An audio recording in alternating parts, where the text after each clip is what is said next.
ॐ श्री गणेशाय नमः। ॐ श्री रामचन्द्राय नमः। अथ रामरक्षास्तोत्रम् विनियोगः। ॐ अस्य श्री रामरक्षास्तोत्रमन्त्रस्य बुधकौशिकऋषिः श्री सीतारामचन्द्रो देवता अनुष्टुप्छन्दः सीताशक्तिः श्रीमद् हनुमानकीलकम् श्रीरामचन्द्रप्रीत्यर्थे रामरक्षास्तोत्रपाठे विनियोगः। अथ ध्यानम्। ॐ ध्यायेदाजानुबाहुं धृतशरधनुषं बद्धपद्मासनस्थं पीतमवासो वसानं नवकमलदलस्पर्धिनेत्रं प्रसन्नं वामाङ्कारूढसीतामुखकमलमिलल्लोचनं नीरदाभं नानालङ्कारदीप्तं दधतु मुरुजटामण्डनं रामचन्द्रम्। ॐ श्री सीतारामचन्द्राभ्यां नमः। अथ स्तोत्रम्। ॐ चरितं रघुनाथस्य शतकोटिप्रविस्तरम् एकैकमक्षरं पुंसां महापातकनाशनं ध्यात्वा नीलोत्पलश्यामं रामं राजीवलोचनं जानकी लक्ष्मणोपेतं जटामुकुटमण्डितं शासितूर्णधनुर्बाण पाणिं चरान्तकं स्वलीलया जगत्त्रातुम् आविर्भूतमजं विभुं रामरक्षां पठेत् प्राज्ञः पापघ्नीं सर्वकामदां शिरो मे राघवः पातु भालं दशरथात्मजः कौशल्येयो दृशौ पातु विश्वामित्रप्रियः श्रुते घ्राणं पातु मखत्राता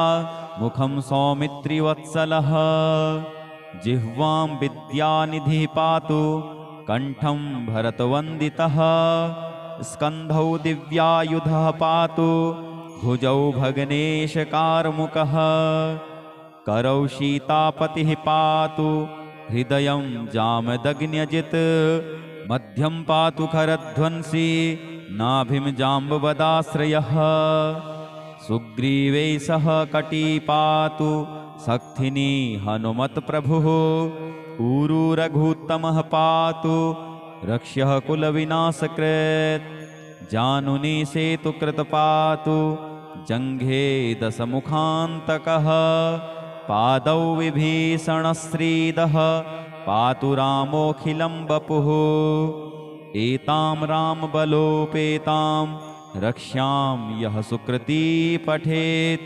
सचिरायुः सुखी पुत्री विजयी विनयी भवेत् पातालभूतलभ्योम चारिणश्छद्मचारिणः न द्रष्टुमपि शक्तास्ते रक्षितं रामनामभिः रामेति रामभद्रेति रामचन्द्रेति वा स्मरन् नरो न लिप्यते पापैः भुक्तिं मुक्तिं च विन्दति जगज्जयत्रैकमन्त्रेण रामनाम्नाभिरक्षितं यः कण्ठे धारयेत् तस्य करस्थाः सर्वसिद्धयः वज्रपञ्जरनामेदं यो रामकवचं स्मरेत् अव्याहताज्ञः सर्वत्र लभते जयमङ्गलम् आदिष्टवान् यथा स्वप्ने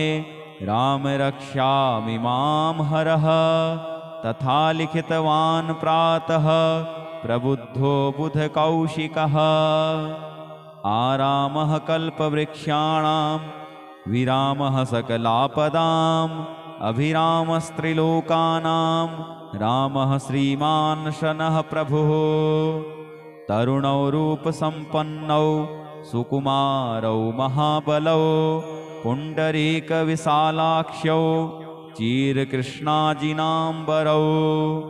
फलमूलासिनौ दान्तौ तापसौ ब्रह्मचारिणौ पुत्रौ दशरथस्यैतौ भ्रातरौ रामलक्ष्मणौ शरण्यौ सर्वसत्त्वानां श्रेष्ठौ सर्वधनुषमतां रक्षः कुलनिहन्तारौ त्रायेतां नो रघूत्तमौ आत्तसज्जधनुषा विशुस्पृशा वक्ष्यया शुगनिषङ्गसङ्गिनौ रक्षणाय मम रामलक्ष्मणा वग्रतः पथि सदैव गच्छताम् सन्नद्धः कवची खड्गी चापवाणधरो युवा गच्छन् मनोरथोऽस्माकं रामः पातु स लक्ष्मणः रामो दाशरथिः शूरो लक्ष्मणानुचरो बली काकुत्स्थः पुरुषः पूर्णः कौसल्येयो रघूत्तमः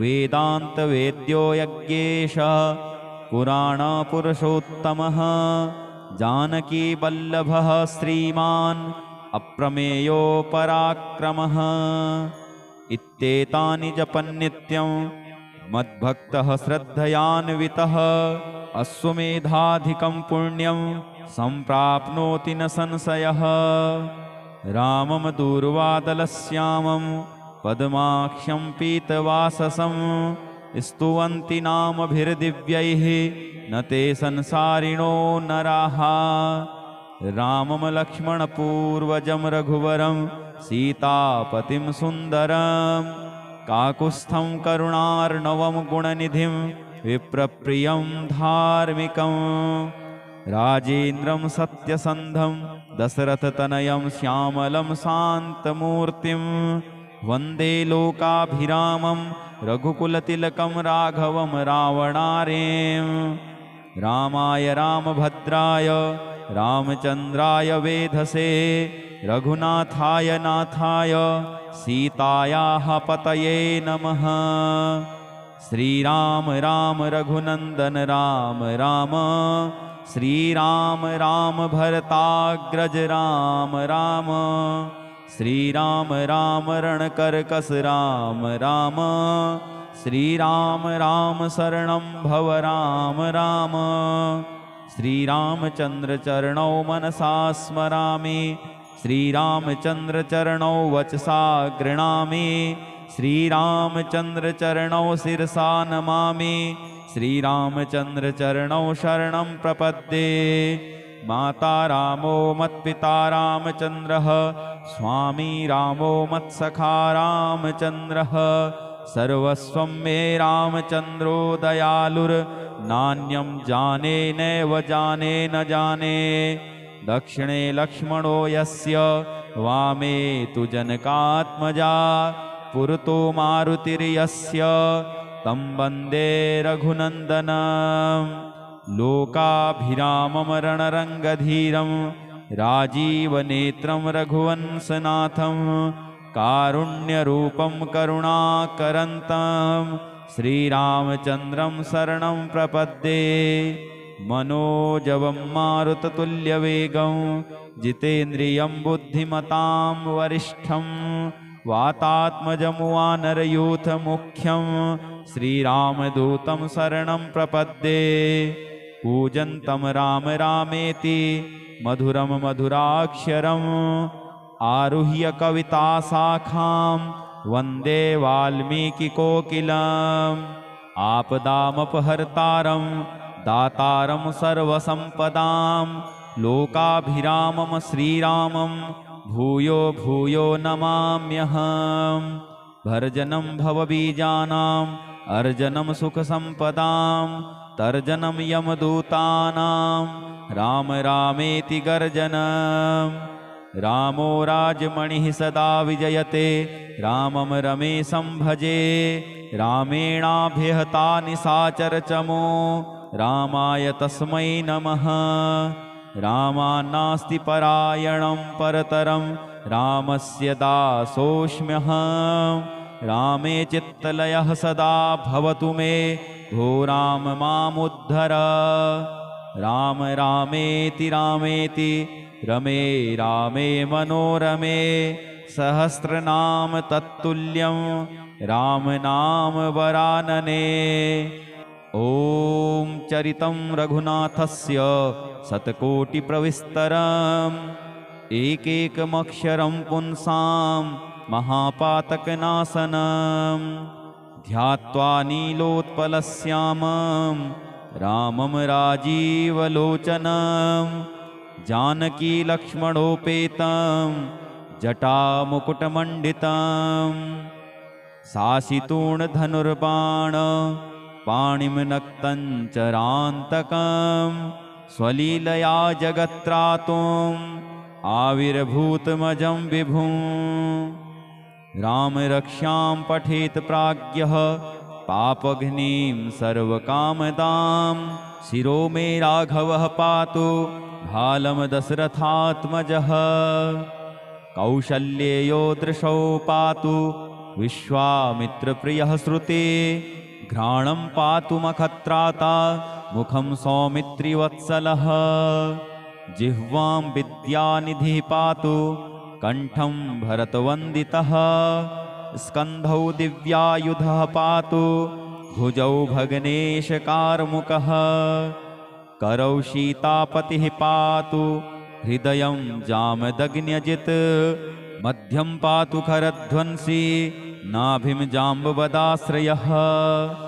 सुग्रीवै सह कटी पातु सक्थिनी हनुमत्प्रभुः ऊरू रघुत्तमः पातु रक्ष्यः कुलविनाशकृत्। जानुनी सेतुकृत पातु जङ्घे दशमुखान्तकः पादौ विभीषणश्रीदः पातु रामोऽखिलं वपुः। एतां रामबलोपेतां रक्ष्यां यः सुकृती पठेत् सचिरायुः सुखी पुत्री विजयी विनयी भवेत्। पातालभूतलभ्योम चारिणश्छद्मचारिणः न द्रष्टुमपि शक्तास्ते रक्षितं रामनामभिः। रामेति रामभद्रेति रामचन्द्रेति वा स्मरन् नरो न लिप्यते पापैः भुक्तिं मुक्तिं च विन्दति। जगज्जयत्रैकमन्त्रेण रामनाम्नाभिरक्षितं यः कण्ठे धारयेत् तस्य करस्थाः सर्वसिद्धयः। वज्रपञ्जरनामेदं यो रामकवचं स्मरेत् अव्याहताज्ञः सर्वत्र लभते जयमङ्गलम्। आदिष्टवान् यथा स्वप्ने राम रक्षामि मां हरः तथा लिखितवान् प्रातः प्रबुद्धो बुधकौशिकः। आरामः कल्पवृक्षाणां विरामः सकलापदाम् अभिरामस्त्रिलोकानां रामः श्रीमान् शनः प्रभुः। तरुणौ रूपसम्पन्नौ सुकुमारौ महाबलौ पुण्डरीकविशालाक्ष्यौ चीरकृष्णाजिनाम्बरौ फलमूलासिनौ दान्तौ तापसौ ब्रह्मचारिणौ पुत्रौ दशरथस्यैतौ भ्रातरौ रामलक्ष्मणौ शरण्यौ सर्वसत्त्वानां श्रेष्ठौ सर्वधनुषमतां रक्ष्यः कुलनिहन्तारौ त्रायेतां नो रघूत्तमौ।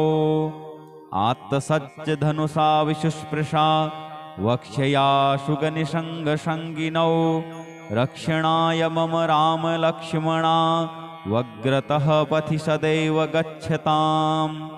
सन्नद्धः कवची खड्गी चापवाणधरो युवा गच्छन् मनोरथोऽस्माकं रामः पातु स लक्ष्मणः। रामो दाशरथिः सूरो लक्ष्मणानुचरो बली काकुत्स्थः पुरुषः पूर्णः कौसल्येयो रघूत्तमः। वेदान्तवेद्यो यज्ञेशः पुराणपुरुषोत्तमः जानकीवल्लभः श्रीमान् अप्रमेयो पराक्रमः। इत्येतानि जपन्नित्यं मद्भक्तः श्रद्धयान्वितः अश्वमेधाधिकं पुण्यं सम्प्राप्नोति न संशयः। रामं दूर्वादलश्यामं पद्माक्षं पीतवाससं स्तुवन्ति नामभिर्दिव्यैः न ते संसारिणो नराः। रामं लक्ष्मणपूर्वजं रघुवरं सीतापतिं सुन्दरं काकुत्स्थं करुणार्णवं गुणनिधिं विप्रप्रियं धार्मिकं राजेन्द्रं सत्यसन्धं दशरथतनयं श्यामलं शान्तमूर्तिं वन्दे लोकाभिरामं रघुकुलतिलकं राघवं रावणारें। रामाय रामभद्राय रामचन्द्राय वेधसे रघुनाथाय नाथाय सीतायाः पतये नमः। श्रीराम राम रघुनन्दन राम राम श्रीराम राम भरताग्रज राम राम श्रीराम राम रणकर्कश राम राम श्रीराम राम शरणं भव राम राम। श्रीरामचन्द्र चरणौ मनसा स्मरामि श्रीरामचन्द्र चरणौ वचसा गृह्णामि श्रीरामचन्द्र चरणौ शिरसा नमामि श्रीरामचन्द्र चरणौ शरणं प्रपद्ये।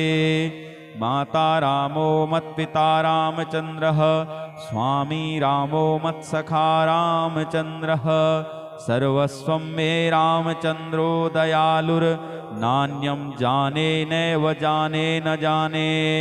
दक्षिणे लक्ष्मणो यस्य वामे तु जनकात्मजा पुरतो मारुतिर्यस्य तं वन्दे रघुनन्दनं। लोकाभिरामं रणरङ्गधीरं राजीवनेत्रं रघुवंशनाथं कारुण्यरूपं करुणाकरन्तं श्रीरामचन्द्रं शरणं प्रपद्ये। मनोजवं मारुततुल्यवेगं जितेन्द्रियं बुद्धिमतां वरिष्ठं वातात्मजं वानरयूथमुख्यं श्रीरामदूतं शरणं प्रपद्ये। कूजन्तं राम रामेति मधुरं मधुराक्षरम् आरुह्य कविताशाखां वन्दे वाल्मीकिकोकिलम्। आपदामपहर्तारं दातारं सर्वसम्पदां लोकाभिरामं श्रीरामं भूयो भूयो नमाम्यहम्। भर्जनं भवबीजानाम् अर्जनं सुखसम्पदां तर्जनं यमदूतानां राम रामेति गर्जनम्। रामो राजमणिः सदा विजयते रामं रमेशं भजे रामेणाभिहता निशाचरचमो रामाय तस्मै नमः। रामान्नास्ति परायणं परतरं रामस्य दासोऽस्म्यहम्। रामे चित्तलयः सदा भवतु मे भो राम मामुद्धर।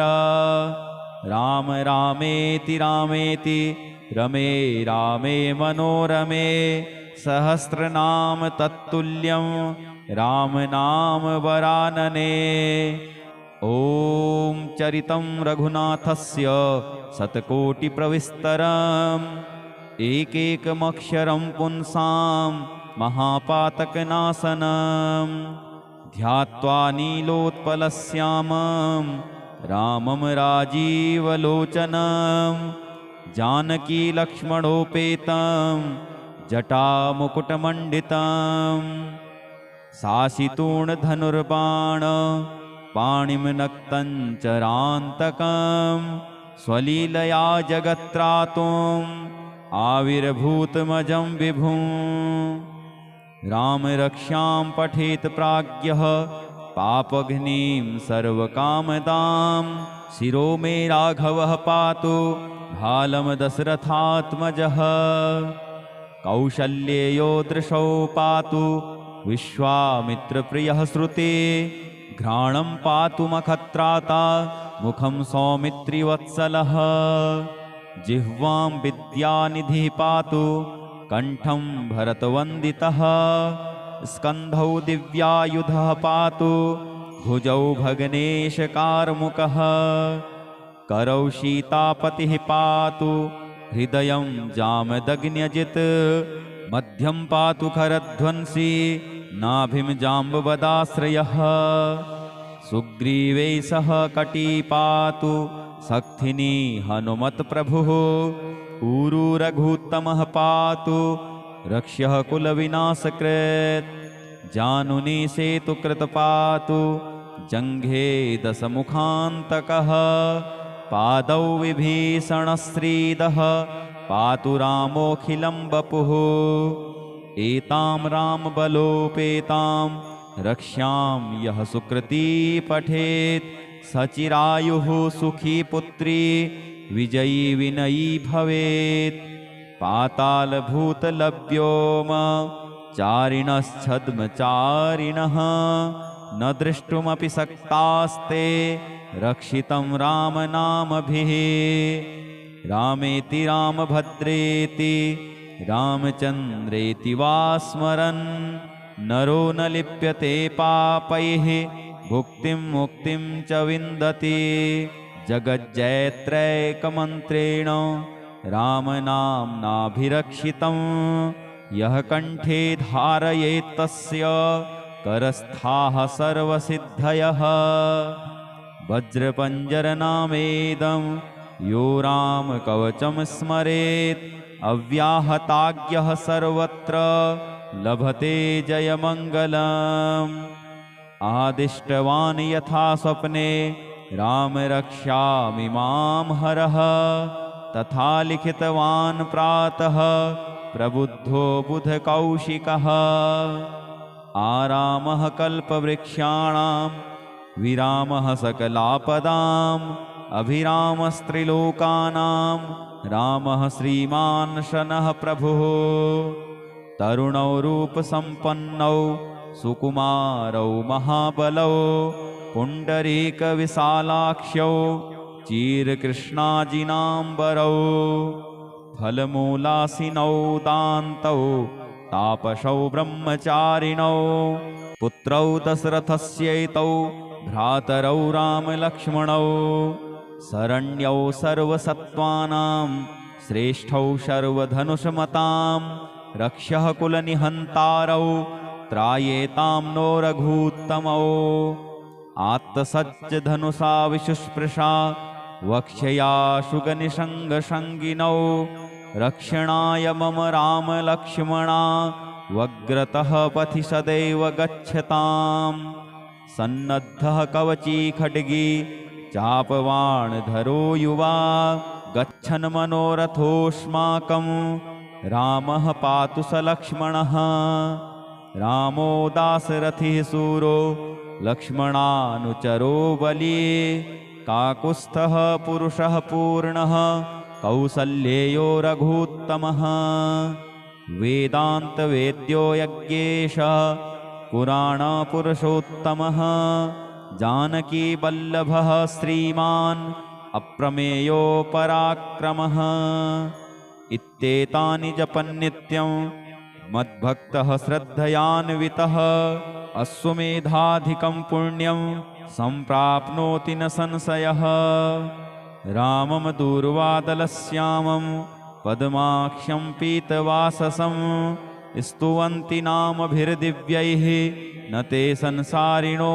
नराः रामं लक्ष्मणपूर्वजं रघुवरं सीतापतिं सुन्दरं काकुत्स्थं करुणार्णवं गुणनिधिं विप्रप्रियं धार्मिकं राजेन्द्रं सत्यसन्धं दशरथतनयं श्यामलं शान्तमूर्तिं वन्दे लोकाभिरामं रघुकुलतिलकं राघवं रावणारें रामाय रामभद्राय रामचन्द्राय वेधसे रघुनाथाय नाथाय सीतायाः पतये नमः श्रीराम राम रघुनन्दन राम राम श्रीराम राम भरताग्रज राम राम श्रीराम राम रणकर्कश राम राम श्रीराम राम शरणं भव राम राम श्रीरामचन्द्रचरणौ मनसा स्मरामि, श्रीरामचन्द्रचरणौ वचसा गृणामि, श्रीरामचन्द्रचरणौ शिरसा नमामि, श्रीरामचन्द्रचरणौ शरणं प्रपद्ये। माता रामो मत्पिता रामचन्द्रः, स्वामी रामो मत्सखा रामचन्द्रः, सर्वस्वं मे रामचन्द्रो दयालुर्नान्यं जाने नैव जाने न जाने।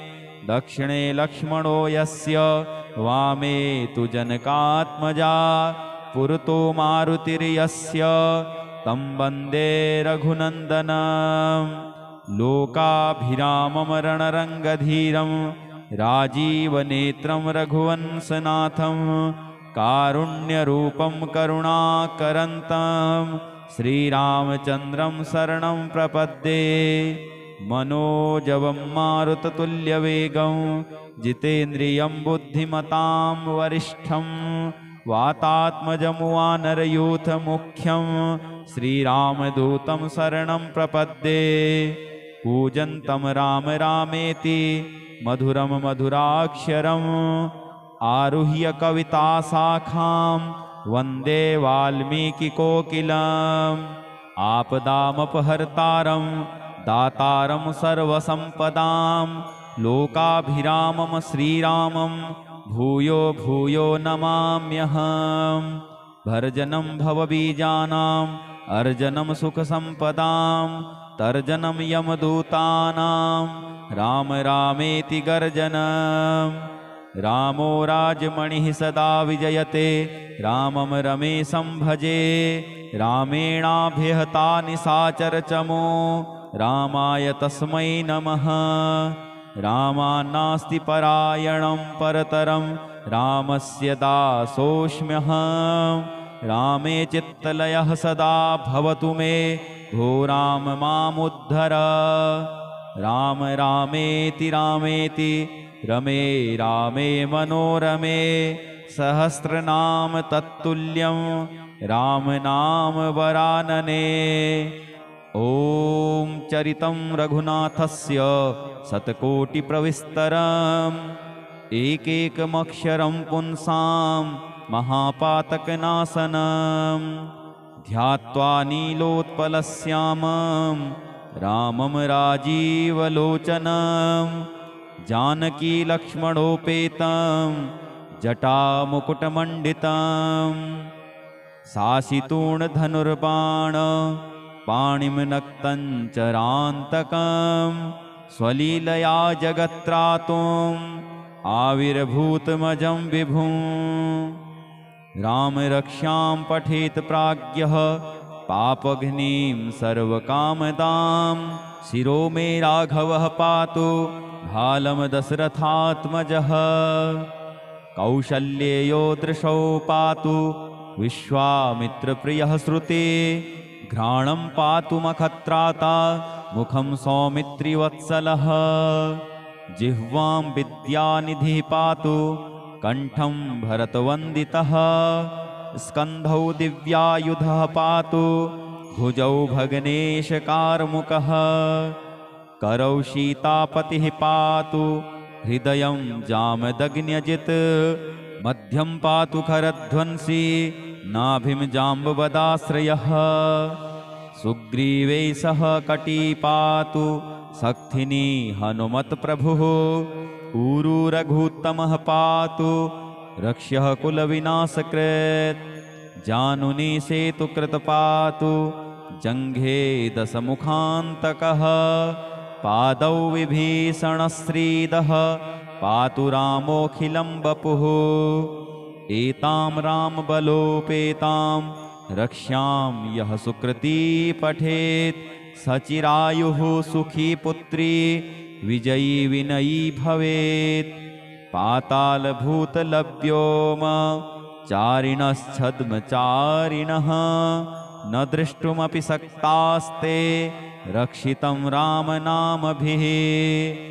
रामेति रामभद्रेति रामचन्द्रेति वा स्मरन्, नरो न लिप्यते पापैः भुक्तिं मुक्तिं च विन्दति। जगज्जयत्रैकमन्त्रेण रामनाम्नाभिरक्षितं यः कंठे धारयेत् तस्य करस्थाः सर्वसिद्धयः। वज्रपञ्जरनामेदं यो रामकवचं स्मरेत् अव्याहताज्ञः सर्वत्र लभते जयमङ्गलम्। आदिष्टवान् यथा स्वप्ने राम रक्ष्यामि मां हरः तथा लिखितवान् प्रातः प्रबुद्धो बुधकौशिकः। आरामः कल्पवृक्षाणां विरामः सकलापदाम् अभिरामस्त्रिलोकानां रामः श्रीमान् शनः प्रभुः। तरुणौ रूपसम्पन्नौ सुकुमारौ महाबलौ पुण्डरीकविशालाक्ष्यौ चीरकृष्णाजिनाम्बरौ फलमूलासिनौ दान्तौ तापसौ ब्रह्मचारिणौ पुत्रौ दशरथस्यैतौ भ्रातरौ रामलक्ष्मणौ शरण्यौ सर्वसत्त्वानां श्रेष्ठौ सर्वधनुषमतां रक्षः कुलनिहन्तारौ त्रायेतां नो रघूत्तमौ। आत्तसज्जधनुषा विशुस्पृशा वक्ष्यया शुगनिषङ्गसङ्गिनौ रक्षणाय मम रामलक्ष्मणा वग्रतः पथि सदैव गच्छताम्। सन्नद्धः कवची खड्गी चापवाणधरो युवा गच्छन् मनोरथोऽस्माकं रामः पातु स लक्ष्मणः। रामो दाशरथिः शूरो लक्ष्मणानुचरो बली काकुत्स्थः पुरुषः पूर्णः कौसल्येयो रघूत्तमः। वेदान्तवेद्यो यज्ञेशः पुराणपुरुषोत्तमः जानकीवल्लभः श्रीमान् अप्रमेयो पराक्रमः। इत्येतानि जपन्नित्यं मद्भक्तः श्रद्धयान्वितः अश्वमेधाधिकं पुण्यं सम्प्राप्नोति न संशयः। रामं दूर्वादलश्यामं पद्माक्ष्यं पीतवाससं स्तुवन्ति नामभिर्दिव्यैः न ते संसारिणो नराः। रामं लक्ष्मणपूर्वजं रघुवरं सीतापतिं सुन्दरं काकुत्स्थं करुणार्णवं गुणनिधिं विप्रप्रियं धार्मिकं। राजेन्द्रं सत्यसन्धं दशरथतनयं श्यामलं शान्तमूर्तिं वन्दे लोकाभिरामं रघुकुलतिलकं राघवं रावणारें। रामाय रामभद्राय रामचन्द्राय वेधसे रघुनाथाय नाथाय सीतायाः पतये नमः। श्रीराम राम रघुनन्दन राम राम श्रीराम राम भरताग्रज राम राम श्रीराम राम रणकर्कश राम राम श्रीराम राम शरणं भव राम राम। श्रीरामचन्द्र चरणौ मनसा स्मरामि श्रीरामचन्द्र चरणौ वचसा गृह्णामि श्रीरामचन्द्र चरणौ शिरसा नमामि श्रीरामचन्द्र चरणौ शरणं प्रपद्ये। माता रामो मत्पिता रामचन्द्रः स्वामी रामो मत्सखा रामचन्द्रः सर्वस्वं मे रामचन्द्रो दयालुर्नान्यं जाने नैव जाने न जाने। दक्षिणे लक्ष्मणो यस्य वामे तु जनकात्मजा पुरतो मारुतिर्यस्य तं वन्दे रघुनन्दनम्। लोकाभिरामं रणरङ्गधीरं राजीवनेत्रं रघुवंशनाथं कारुण्यरूपं करुणाकरन्तं श्रीरामचन्द्रं शरणं प्रपद्ये। मनोजवं मारुततुल्यवेगं जितेन्द्रियं बुद्धिमतां वरिष्ठं वातात्मजं वानरयूथमुख्यं श्रीरामदूतं शरणं प्रपद्ये। कूजन्तं राम रामेति मधुरम मधुराक्षरम् आरुह्य कविताशाखां वन्दे वाल्मीकिकोकिलम् आपदामपहर्तारं दातारं सर्वसम्पदां लोकाभिरामं श्रीरामं भूयो भूयो नमाम्यहम् भर्जनं भवबीजानाम् अर्जनं सुखसम्पदां तर्जनं यमदूतानां राम रामेति गर्जनम् रामो राजमणिः सदा विजयते रामं रमेशं भजे रामेणाभिहता निशाचरचमो रामाय तस्मै नमः रामान्नास्ति परायणं परतरं रामस्य दासोऽस्म्यहम् रामे चित्तलयः सदा भवतु मे भो राम मामुद्धर राम रामेति रामेति रमे रामे मनोरमे सहस्रनाम तत्तुल्यं राम नाम वरानने ॐ चरितं रघुनाथस्य शतकोटिप्रविस्तरम् एकैकमक्षरं पुंसां महापातकनाशनं ध्यात्वा नीलोत्पलश्यामं रामं राजीवलोचनं जानकीलक्ष्मणोपेतं जटामुकुटमण्डितं शासितूर्णधनुर्बाण पाणिं नक्तं चरान्तकं स्वलीलया जगत्त्रातुम् आविर्भूतमजं विभुं राम रक्षां पठेत् प्राज्ञः पापघ्नीं सर्वकामदां शिरो मे राघवः पातु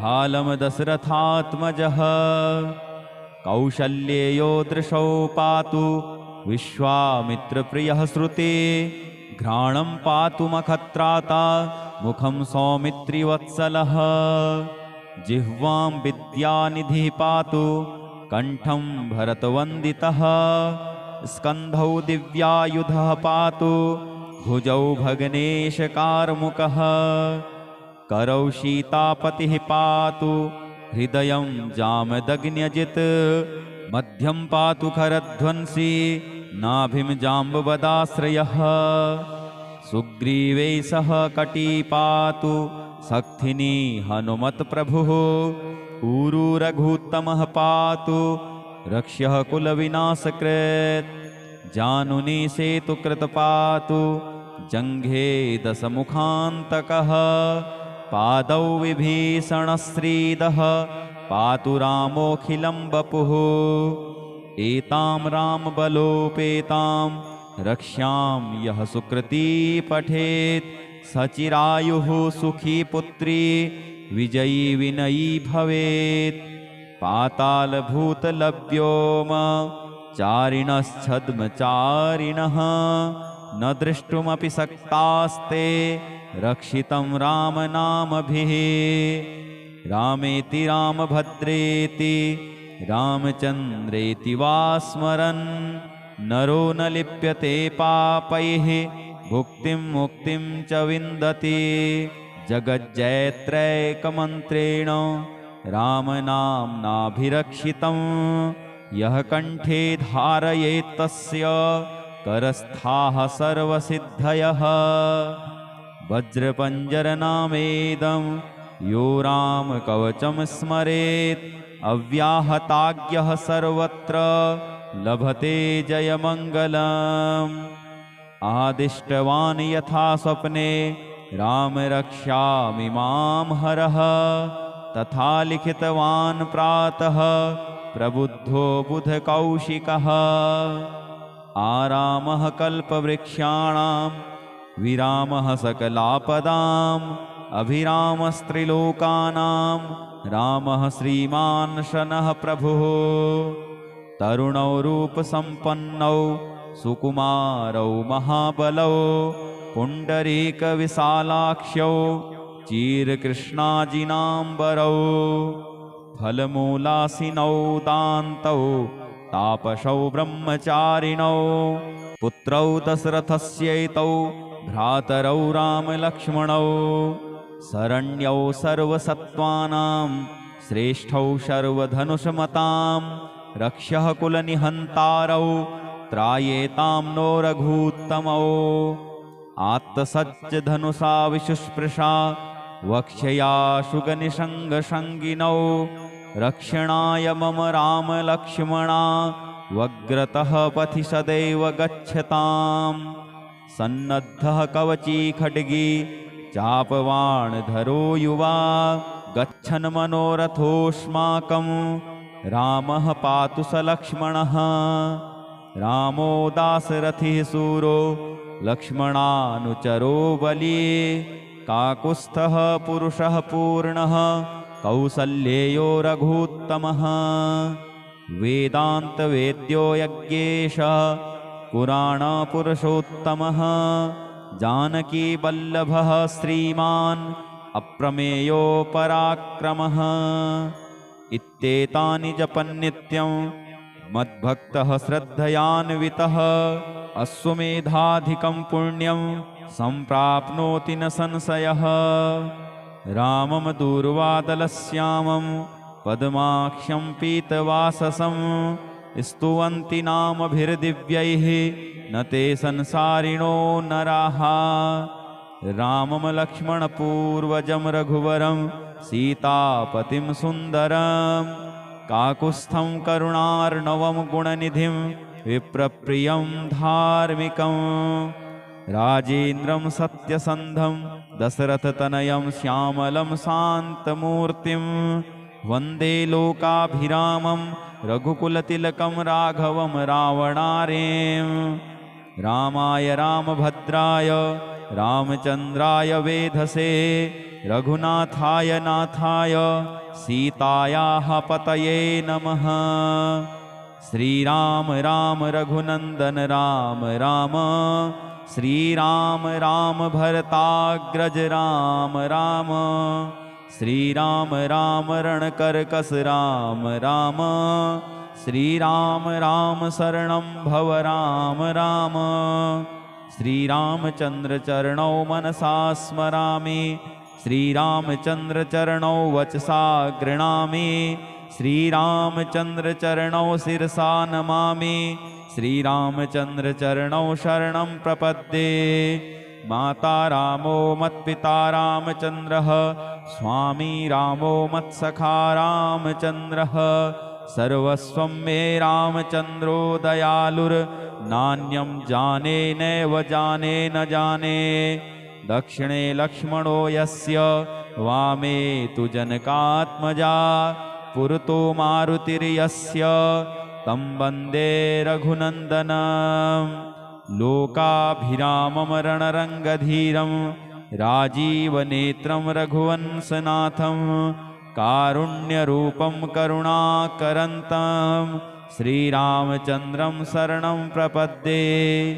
मनोजवं मारुततुल्यवेगं जितेन्द्रियं बुद्धिमतां वरिष्ठं वातात्मजमुवानरयूथमुख्यं श्रीरामदूतं शरणं प्रपद्ये कूजन्तं राम रामेति मधुरं मधुराक्षरम् आरुह्य कविताशाखां वन्दे वाल्मीकिकोकिलम् आपदामपहर्तारं दातारं सर्वसम्पदां लोकाभिरामं श्रीरामं भूयो भूयो नमाम्यहम् भर्जनं भवबीजानाम् अर्जनं सुखसम्पदां तर्जनं यमदूतानां राम रामेति गर्जनम् रामो राजमणिः सदा विजयते रामं रमेशं भजे रामेणाभिहता निशाचरचमो रामाय तस्मै